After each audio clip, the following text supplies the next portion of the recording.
donné à Jésus le pouvoir d'agir ainsi? Jésus entre dans le temple et il se met à enseigner. Alors les chefs des prêtres et les anciens du peuple s'approchent de lui. Ils lui demandent « De quel droit est-ce que tu fais ces choses? Qui t'a donné le pouvoir de les faire ?» Jésus leur répond « Moi aussi, je vais vous poser une seule question. Répondez-moi.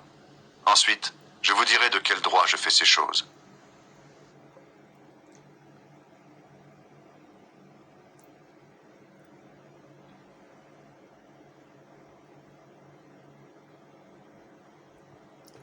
Mais si nous répondons « Ce sont les hommes », alors attention à la foule. En effet, tout le monde pense que Jean était un prophète.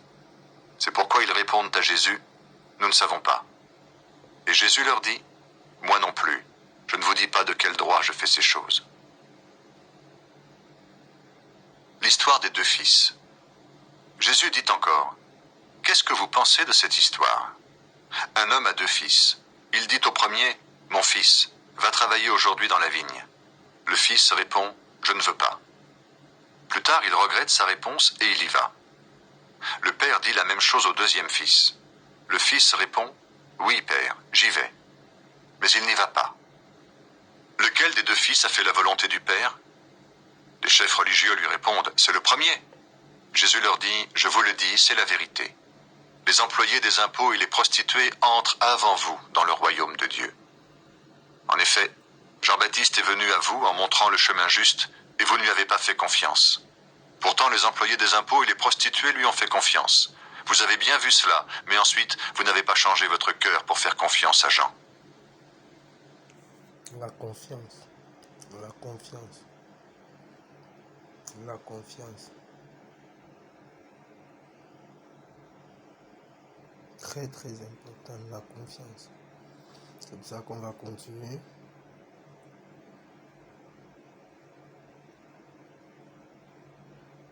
Après cela, Jésus se met à leur parler en utilisant des comparaisons. Il leur dit « Un homme plante une vigne. Il l'entoure d'un mur, il creuse un trou pour le pressoir à raisin. Il construit une tour pour surveiller la vigne. Ensuite, il laisse la vigne à des vignerons et il part en voyage. Au moment de la récolte, il envoie un serviteur vers les vignerons pour aller chercher son raisin. Mais les vignerons prennent le serviteur, ils le frappent et le renvoient sans rien lui donner. Le maître envoie un autre serviteur. Les vignerons le frappent à la tête et l'insultent. Le maître envoie encore un autre serviteur et les vignerons le tuent. Le maître envoie encore beaucoup d'autres serviteurs. Les vignerons frappent les uns et ils tuent les autres. Le maître n'a plus que son fils très aimé. Il l'envoie en dernier vers les vignerons en se disant « Ils respecteront mon fils. » Mais ces vignerons méchants se disent entre eux « C'est lui qui sera le propriétaire plus tard. Venez, tuons-le, et la vigne sera à nous. » Ils prennent le fils, ils le tuent, et ils jettent son corps en dehors de la vigne. Jésus demande « Qu'est-ce que le propriétaire de la vigne va faire? Il va venir, il va tuer les vignerons et il donnera la vigne à d'autres. » Vous avez sûrement lu ces phrases dans les livres saints. La pierre que les maçons ont rejetée est devenue la pierre principale de la maison. C'est le Seigneur qui a fait cela. Quelle action magnifique à nos yeux. Les chefs religieux cherchent un moyen pour arrêter Jésus. En effet, ils comprennent qu'il a raconté cette histoire contre eux. Mais ils ont peur de la foule.